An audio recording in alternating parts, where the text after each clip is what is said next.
السلام علیکم ورحمۃ اللہ وبرکاتہ۔ امید ہے تمام احباب خیر و عافیت سے ہوں گے۔ صلی اللہ علی محمد صلی اللہ علیہ وسلم۔ سبق نمبر 16 متفرق قواعد ضروریہ صلی اللہ علی محمد صلی اللہ علیہ وسلم۔ اس سے قبل 6 سبق قواعد کے گزر چکے ہیں۔ نون ساکن اور تنوین کے قاعدے، یہ سبق نمبر 10 تھا۔ سبق نمبر 11 میں میم ساکن کے جو 3 قاعدے ہیں ان کو اور ان کی کثیر امثال کو لایا گیا ہے۔ سبق نمبر 12 میں ہم نے نون قطنی اور حمزہ وصلی کو لایا ہے۔ سبق نمبر 13 میں لام کے قاعدوں میں لام کے پر اور بریک اور لام شمسی اور قمری کو، اور سبق نمبر 14 کے اندر مدات میں چاروں جو بڑی مدیں ہوتی ہیں ہم نے ان کو ذکر کر دی ہے، ان کی مثالیں اور ان پر مد کا طریقہ کار ضروری گزارشات کے ساتھ۔ اور اس سے قبل جو ایک سبق گزرا ہے سبق نمبر 15 حروف مقطعات، ان میں مد کیسے کریں گے، کہاں کریں گے، اس کی تفصیل بھی گزر چکی ہے۔ یہاں متفرق قواعد میں جو ہے وہ متفرق چیزیں ہیں، جو مختصر جو ہے وہ چند ضروری جو قاعدے ہیں وہ ہم لائے ہیں۔ سب سے پہلے را کو پر پڑھنے کا قاعدہ لایا ہے۔ اساتذہ اکرام را کا یہ قاعدہ بچوں کو سمجھانے سے پہلے را کے جو پچھلے قاعدے بچوں کو پڑھائے گئے ہیں پڑھی رکعات سے تشدید تک کی تختیوں میں، وہ بچوں سے سن لیے جائیں کہ را پر زبر امتحاناً سن لیے جائیں، ان سے سوالاً پوچھ لیے جائیں کہ را سے پہلے زبر پیش ہو، را پر زبر پیش ہو پر کیسے پڑھا جائے گا، بچہ بتا سکے پر زیر ہو بریک۔ اسی طرح دو زبر دو پیش ہو تو بچہ بتائے پر دو زیر ہوں تو بریک۔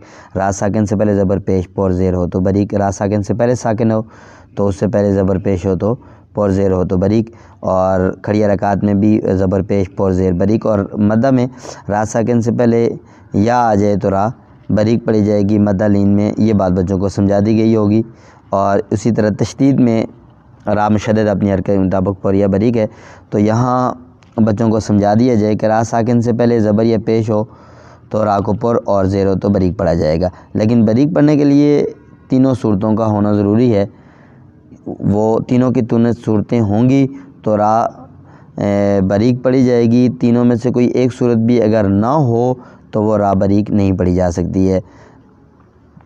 نمبر 1 کہ وہ زیر اصلی ہو، عارضی نہ ہو۔ را ساکن سے پہلے جو زیر ہو وہ اصلی ہو، عارضی نہ ہو، اور زیر اسی کلمے میں ہو، پچھلے کلمے میں نہ ہو، اور تیسرا اس کلمے میں را کے بعد موٹا حرف نہ ہو۔ یہ بچوں کو خلاصہ سمجھا کر پھر تفصیلاً سمجھا دیا جائے کہ را ساکن سے پہلے زیر کی صورت میں را کو 3 حالتوں میں پر پڑھا جائے گا، 3 صورتوں کے اندر۔ را ساکن سے پہلے زیر عارضی ہو یعنی اصلی نہ ہو۔ زیر عارضی اکثر حمزہ وصلی پر ہوتی ہے۔ حمزہ وصلی کے قاعدے جو ہے وہ پچھلے ایک سبق میں گزر چکے ہیں۔ اور دوسری چیز کہ را ساکن سے پہلے زیر اسی کلمے میں ہو، پچھلے کلمے میں نہ ہو۔ را ساکن سے پہلے زیر پچھلے کلمے میں ہو تو اس صورت میں بھی را کو پر پڑھیں گے، بریک نہیں پڑھ سکیں گے۔ را ساکن کے بعد اسی کلمے میں موٹے حروف میں سے کوئی حرف نہ آئے تو ان تینوں صورتوں میں سے کوئی ایک بھی آ جائے تو را پر پڑھی جائے گی، بریک نہیں ہوگی۔ مدرجہ ذیل صورتوں میں سے کوئی ایک صورت بھی ہو تب بھی ہم نے درج کر دیا ہے کہ را بریک پڑھی جائے گی، پر نہیں ہوگی۔ لیکن سورہ شعراء کے اندر جو کل فرقن کی را کو پر اور بریک دونوں طرح پڑھ سکتے ہیں، آگے سبق میں آ جائے گا کہ پر کیوں اور بریک کیوں۔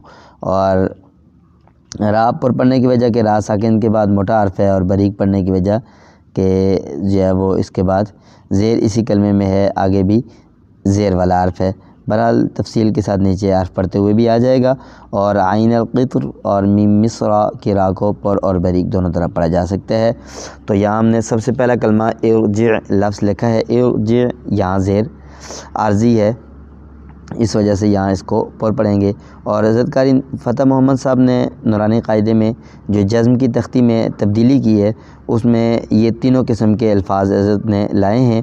اور حضرت قاری نور محمد صاحب رحمہ اللہ کا جو قاعدہ ہے اس کے طریقہ تعلیم میں حضرت نے یہاں اس جزم کی مشق سے قبل یہ جو ہے وہ باتیں درج کر دی ہیں کہ را سے پہلے جو ہے وہ زیر عارضی ہو اور آگے موٹا حرف آ جائے، یا اس کے بعد جو ہے نا وہ زیر پچھلے کلمے میں ہو تو ان صورتوں کے اندر بھی را کو پر پڑھا جائے گا، بریک نہیں پڑھا جائے گا۔ زیر ہو لیکن عارضی زیر ہو، اور لیکن زیر جو ہے نا وہ حمزہ کے نیچے ہو، حمزہ وصلی ہے تو یہ ظاہر ہے زیر بھی عارضی ہے، اور زیر جو ہے وہ الگ کلمے میں ہے، را الگ کلمے میں ہے، تو اس صورت میں بھی را کو پر ہی پڑھیں گے، ایک ہی کلمے میں ہونا ضروری ہے۔ بہرحال حضرت قاری نور محمد صاحب رحمہ اللہ نے بھی اپنے جو ہے وہ طریقہ تعلیم میں ان چیزوں کو لایا ہے۔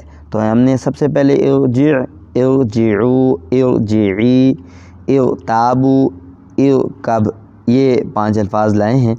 ان میں زیر عارضی ہے، زیر ہے را سے پہلے، لیکن یہ زیر اصلی نہیں ہے، عارضی ہے، اس وجہ سے اس را کو پر پڑھیں گے۔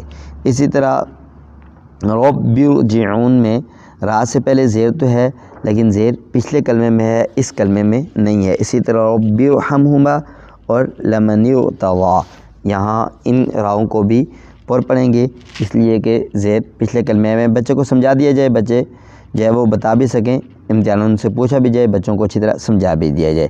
اسی طرح ان ارتبتم میں بھی را سے پہلے زیر ہے، لیکن پچھلے کلمے میں ہے، اس لیے را کو پر پڑھیں گے، باریک نہیں پڑھیں گے۔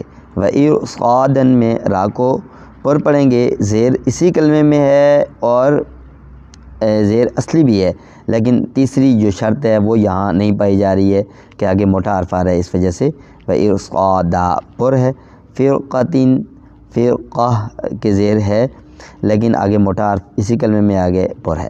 فی قرطاس، وقف فی قرطاس پر پڑھیں گے کہ زیر تو ہے، اصلی بھی ہے، اسی کلمے میں بھی ہے، لیکن تیسری شرط یہاں آگے موٹا حرف نہ ہوتا تو پھر باریک ہوتی، موٹا حرف آ گیا ہے تو پر ہے۔ اسی طرح لبالمرصاد، ان کو اس میں بھی را کو پر ہی۔ کل فرقین میں جو ہے وہ پر اور باریک دونوں طرح پڑھی جا سکتی ہے۔ پر پڑھنے کی وجہ بچوں کو سمجھائی جائے کہ را ساکن کے بعد موٹا حرف ہے، اس وجہ سے اس را کو پر پڑھیں گے، اور اگر باریک پڑھیں تو اس کی وجہ یہ ہوگی کہ را ساکن اس کلمے میں جو ہے وہ زیر اصلی ہے، اس کلمے میں ہے، لیکن آگے زیر والا حرف ہے، زیر اصلی تو ہے اسی کلمے میں ہے، لیکن آگے زیر والا حرف ہے، اس وجہ سے اس کو پر باریک بھی پڑھا جا سکتا ہے اور پر بھی پڑھا جا سکتا ہے۔ اسی طرح عین القطری، اس میں بھی را کو پر اور باریک دونوں طرح پڑھ سکتے ہیں۔ عین القطر اور میم مصر، وقفہ میم مصر، را کو پر اور باریک دونوں طرح پڑھ سکتے ہیں۔ یہاں ہم نے دوسرا قاعدہ امالہ کا لایا ہے کہ روایت حفص میں صرف ایک ہی جو ہے وہ امالہ ہے، درجہ ذیل کلمہ کی را کو باریک پڑھتے ہوئے تمہارے سارے پیارے وغیرہ کی طرح را کو پڑھیں گے، یعنی کہ مجریہا، اس حرف کو عام کھڑی زیر کی طرح معروف مجریہا نہیں پڑھ سکتے ہیں، بلکہ مجریہا پڑھیں گے۔ تو اس کے پڑھنے کے جوڑ کے 2 طریقے ہیں۔ ایک تو یہ ہے کہ میم جیم زبر مج، را کھڑا زبر را، را پہ امالہ ہا الف زبر ہا، مجریہا۔ اور دوسرا اس کا طریقہ ہے میم جیم زبر مج، را امالہ والی رے، ہا الف زبر ہا، مجریہا۔ تو یہاں اس کو جوڑ میں سے جو طریقہ حضرات کی جو عادت ہے اس طریقے کے مطابق یہ اپنے طلباء کو اس کے جو ہے وہ ہجے کروائے جائیں۔ بہرحال مجریہا را کو مجہول پڑھیں گے، بڑی یہ کی آواز یہاں پیدا کریں گے۔ یہ روایت حفص میں صرف ایک ہے، باقی روایات میں اور بھی ہیں۔ یہاں ہم نے اس کے بعد سکتے کا سبق لے کے آئے ہیں۔ سکتہ کیسے کہتے کسے ہیں، بچوں کو سمجھا دیا جائے کہ ساکن حرف پر آواز روک کر سانس لیے بغیر آگے بڑھنے کو سکتہ کہتے ہیں۔ اچھی طرح بچوں کو سمجھا دیا جائے کہ ساکن حرف کریں گے اور اس پر آواز روک کر سانس نہیں لیں گے، بلکہ سانس لیے بغیر آگے پڑھنے کو سکتہ کہتے ہیں، کہ آواز تو رک جائے گی لیکن سانس جاری رہے گا۔ اور درجہ ذیل جو ہم نے 8 کے 8 جو روایت حفص میں قرآن کریم میں مقامات ہیں وہ سارے درج کر دیے ہیں۔ تو درجہ ذیل کے پہلے جو 4 کلمات ہیں ان میں روایت حفص کے مطابق سکتہ واجب ہے۔ پہلے 2 کلمات پر سکتہ بھی کر سکتے ہیں اور وقف بھی کر سکتے ہیں، بلکہ وقف کرنا زیادہ بہتر ہے، اور اگلے 2 کلمات پر صرف سکتہ ہی ہوگا، اور آخری جو 4 کلمات ہیں ان پر سکتہ کرنا بھی جائز ہے اور سکتہ نہ کرنے میں بھی کوئی حرج نہیں ہے۔ پہلا ہے عوجا قیما، تو عوجن ہے تو اس کو ساکن کر دیں گے، عوجا قیما۔ اور سورہ یاسین کے اندر مِن مرقدنا ہاذا، تو ان دونوں کے اندر وقف بھی کر سکتے ہیں، عوجا قیما من مرقدنا ہاذا، اس لیے ان دونوں پر اکثر حضرات وقف ہی کرتے ہیں، تو بچوں کو بھی وقف کروا دیتے ہیں۔ تو سکتے میں وقف تھوڑا کم ہوتا ہے، اور وقفہ جب وقف کیا جائے تو ظاہر وقف کی مقدار بڑھ جاتی ہے، تو یہاں ان دونوں کو الگ الگ پڑھنا ہی مقصود ہے۔ اسی طرح من راق، یہاں من کے نون کا را میں ادغام نہیں ہوگا، بلکہ من الگ اور اس کے بعد راق الگ، من راق، بل ران، بل کو الگ اور رانا کو الگ، بل ران وقفاً بل ران، یہ چاروں واجب ہیں، اور باقی جو چاریں ہیں ان پر سکتہ بھی کر سکتے ہیں اور ملا بھی سکتے ہیں۔ سکتہ کرنے سے خوبصورتی پیدا ہو جائے گی، ملا کر پڑھنے میں بھی کوئی حرج نہیں ہے۔